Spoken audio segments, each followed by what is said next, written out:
بسم اللہ الرحمن الرحیم. تمام دیکھنے اور سننے والوں کو شعیب شاہ کی طرف سے بہت بہت سلام, اور پوری غمزدہ کشمیری قوم کی طرف سے تمام ناظرین کو, دیکھنے والوں کو بہت بہت سلام, اور آپ کو بھی. حضور, یہ سید علی شاہ گیلانی صاحب جو ڈسٹرکٹ بارہمولہ تھا, پہلے ڈسٹرکٹ بارہمولہ کا علاقہ ہے سوپور. سوپور کے متصل ایک گاؤں ہے, اس گاؤں کا نام ہے ڈورو, شیو پورہ کے ساتھ ہی ہے.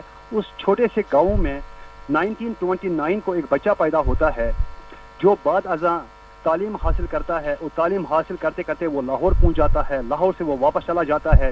اس کے بعد وہ جماعت اسلامیہ جوائن کرتا ہے. جماعت اسلامیہ کیونکہ ایک دینی جماعت ہے, ایک اسلامک تھاٹ ان کے اندر ہے, تو انہوں نے محسوس کیا کہ پاکستان ایک اسلامی کنٹری بن گئی, اور وہاں پر ہندو بنیا جو کشمیریوں پر ڈوگرا کے زمانے سے ظلم کرتا آ رہا تھا, تو بچپن سے ہی ان کے اندر ایک ولولہ, ایک جوش تھا, اور جس کو انہوں نے پرمان چڑھایا آہستہ آہستہ. لیکن پہلے سید علی شاہ گیلانی نے بڑی کوشش کی کہ سیاسی انداز میں اس تحریک کو آگے چلایا جائے, اور اس کے لیے انہوں نے سوپور کا انتخاب کیا, اور سوپور کے حلقہ انتخاب کا انتخاب کیا. اور وہاں پر میری خوش قسمتی یہ ہے کہ میرا نانیحال تھا, جہاں پر دو شخصیات تھی, غلام رسول بٹ اور غلام محی الدین بٹ, جنہوں نے اس کا بھرپور سپورٹ کیا. انہوں نے الیکشن لڑے اور بڑے مطلب اچھے انداز میں کوشش کی کہ میں اسمبلی میں جاؤں, وہاں پر قائل کروں اور مسئلہ کشمیر سمجھاؤں ہندوستان کو. لیکن ہندوستان نے نہ پہلے کبھی سمجھا ہے اور نہ کبھی وہ آگے سمجھے گا. وہ انسانوں کی زبان نہیں سمجھتا ہے, وہ پیار کی زبان نہیں سمجھتا ہے. بالآخر جب 1987 میں جب یہ جو متحدہ محاذ کا ایک الیکشن ہوا, جس میں سید صلاح الدین صاحب نے بھی پارٹیسپیٹ کیا تھا, جب اس میں انتہا کی دھاندلی ہوئی اور اس پر جب شور مچایا گیا تو گرفتار کیا گیا, بہت سارے قائدین کو گرفتار کیا گیا, بہت سارے لوگوں کو گرفتار کیا گیا. میں بھی گرفتار ہوا, اور میری ملاقات سید علی شاہ گیلانی صاحب سے سینٹرل جیل سری نگر میں ہوئی. اتنے پرعزم انسان میں نے زندگی میں بے تحاشا, مطلب میرے ٹیچرز تھے, میرے والدین تھے, میرے بڑے تھے, میرے بزرگ تھے, میں نے دنیا دیکھی ہے, لیکن جتنا عزم میں نے سید علی شاہ گیلانی میں دیکھا ہے, میں حلفاً کہتا ہوں میں نے آج تک اتنا پرعزم اور اتنا ایک چٹان کی طرح, ایک پہاڑ کی طرح کھڑا رہنے والا انسان آج تک زندگی میں نہیں دیکھا. سچے, دیندار, ایماندار, اور ایک ہی ان کا نعرہ. حالانکہ میرا سیاسی اختلاف ان کے ساتھ ضرور تھا, نظریاتی اختلاف ان کے ساتھ ضرور تھا, لیکن وہ اپنے اس مظاہرے پر قائم رہے, ہم پاکستانی ہیں, پاکستان ہمارا ہے. اور اس سے ہندوستان کے عواموں میں اتنا خوف طاری ہو گیا. دلی کے اندر ہندوستان کے بڑے بڑے اسکالرس کو, بڑے بڑے پروفیسرز کو, ڈاکٹرز کو, انجینئرز کو, تھنک ٹینکس کو, ان کو جب انہوں نے ان سے خطاب کیا, کہے بالکل ٹھیک ہے شعیب شاہ صاحب, آپ بالکل پورا پس منظر آپ بتا رہے تھے, کس طرح آپ کا ان کے ساتھ رابطہ رہا, انہوں نے آغاز کیسے کیا, اور لاہور کا بھی آپ نے ذکر کیا, جماعت اسلامی کا آپ نے ذکر کیا. اب چونکہ ان کی ڈیتھ ہو چکی ہے, اور اس کے بعد اس تحریک کو, اور خاص طور پہ 5 اگست 2019 کشمیر کا جو اسپیشل سٹیٹس تھا وہ ختم کرنے کے بعد ان کو نظر بند کر دیا گیا تھا, اور وہی ان کی ڈیتھ ہوئی ہے. نماز جنازہ بھی ان کی خواہش جو وصیت تھی اس کے مطابق نہیں ہو سکا, وہاں بہت محدود کر دیا گیا. اور وہاں کی جو سرکار ہے, انہوں نے انڈینس نے خاص طور پہ یہ کہا کہ چونکہ کرونا کی وجہ سے SOPs فالو کروا رہے ہیں, اور بہت ہی کم لوگوں کو, یعنی فیملی کے بھی چیدہ لوگوں کو ان کو شرکت کا موقع مل سکا. ارلی مارننگ انہوں نے تدفین کروا دی زبردستی.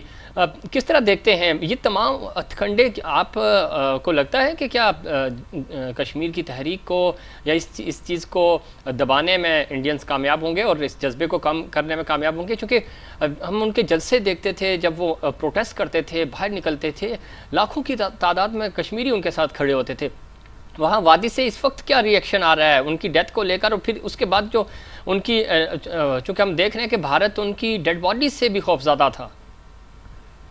جناب, میں عرض کرنا چاہوں گا کہ کشمیر کے طول و عرض میں اس وقت غم کے پہاڑ ٹوٹے ہوئے ہیں لوگوں کے اوپر. دیوانہ وار لوگ زار و قطار رو رہے ہیں. لیکن آپ یقین کریں گے کہ ہندوستان نے بارڈروں سے بھی فوج واپس آدھی کر کے ساری فوج جو ہے وہ شہروں میں, قصبوں میں, دیہاتوں میں ڈپلوائے کی ہے. جو مین ہائی ویز سری نگر کی طرف آ رہی ہیں, بانڈی پورہ سے, کپواڑہ سے, سوپور سے, اسلام آباد سے, کلگام سے, شوپیاں سے, کہیں مقامات پر انہوں نے روڈ کھود کے ٹرنچ بنائے ہوئے ہیں, نالیاں بنائی ہے تاکہ گاڑی کراس نہ کر سکے. انہوں نے مکمل کرفیو کیا ہے, بلیک آؤٹ کیا ہوا ہے, انہوں نے بالکل انٹرنیٹ سروس معطل کی ہے. ان کو خوف تھا, ان کو ڈر تھا کہ اگر یہ ایسا نہیں کرتے تو کم سے کم 25 سے 30 لاکھ لوگوں نے جنازے میں شرکت کرنی تھی. اور جب اتنی بڑی گیدرنگ سری نگر میں جمع ہونی تھی اور یہ ہندوستان کی اس جو بربریت ہے اس میں آخری کیل کشمیریوں نے آج ثبت کرنی تھی, لیکن بدقسمتی سے نہتے کشمیر آج مجبور ہے. گن پوائنٹ پر ان کو کھڑا کیا گیا ہے, ان کو بلاک کیا گیا ہے, بند کیا گیا ہے, لیکن ہندوستان کا یہ حد کرنا کام نہیں آئے گا. لیڈر آتے ہیں, لیڈر جاتے ہیں, تحریک قوم چلاتی ہے, لیڈر کا کام ہوتا ہے ڈائریکشن دینا. ڈائریکشن دی ہے قوم کو اور قوم اس ڈائریکشن پر چلے گی, ضرور چلے گی. ٹھیک ہے, شاہ صاحب اگلا لائحہ عمل کیا ہوگا؟ اس کے بعد چونکہ تدفین اب ہو چکی ہے, جو وہاں کی مقامی قیادت ہے وہ کیا سوچ رہی ہے, کس طرح لوگوں کو باہر نکالنا ہے؟ چونکہ 5 اگست کے بعد ہم نے دیکھا اسپیشلی وہاں پہ کرفیو کا عالم ہے اور انٹرنیٹ سروس بھی بند رکھی جاتی ہے, کچھ ایریاز میں جزوی طور پہ کھلی بھی ہے, لیکن اوورال ہم دیکھیں تو وہاں پہ یہ ایشوز ہیں. اگلا پلان کیا ہوگا, لائحہ عمل کیا ہوگا, اور اس چیز کو اور گیلانی صاحب کی جو قربانیاں ہیں ان قربانیوں کو ان کے مشن کو آگے لے جانے کے لیے کیا پلان ہو رہا ہے؟ کوئی امیڈیٹ کوئی اجلاس بلایا جا رہا ہے یا کوئی لیڈرشپ کو اکٹھا کیا جا رہا ہے؟ چونکہ جو مین حریت قیادت ہے, مرکزی قیادت ہے, وہ تو جیلوں میں ہی ہے, لیکن جو سیکنڈ اور تھرڈ ٹیئر لیڈرشپ ہے اس کے حوالے سے کیا آپ کے پاس انفارمیشنز ہیں؟ جی, فرسٹ لائن جیلوں میں ہے, فرسٹ لائن ہی جیلوں میں نہیں ہے, سیکنڈ تھرڈ بھی اکثریت ان میں سے جیلوں میں ہے. ٹھیک, ہندوستان پوری کوشش کر رہا ہے کہ کسی طریقے سے اس حریت کو دبایا جائے, لیکن میں آپ کو آج ایک خوشخبری دینا چاہتا ہوں کہ انشاءاللہ آپ دیکھیں گے ویری سون تحریک حریت اور حریت کانفرنس ایک ہو جائے گی اور ایک ہو کر یہ مزاحمت کرے گی ہندوستان کے خلاف اور اس تحریک کو آگے چلائے گی. ہاں, جو لوگ جیلوں میں ہیں اگر ان کو رہا نہیں کیا گیا, لیکن اس کے بعد یہ ڈائریکشنز جیلانی صاحب کی ابھی وصیتیں آ جائیں گی, منظر عام پر آئیں گی, اور بھی کافی سارے لوگ ہیں جو جیلوں میں ہیں. یہ ذمہ داری انہوں نے پاکستان پر ڈالی ہے, پاکستان میں جو حریت قائدین ہیں ان پر ڈالی ہے, اور جو ڈائسپورا دنیا میں ہے, جو آزاد لوگ ہیں, ان پر کوئی قدر نہیں ہے.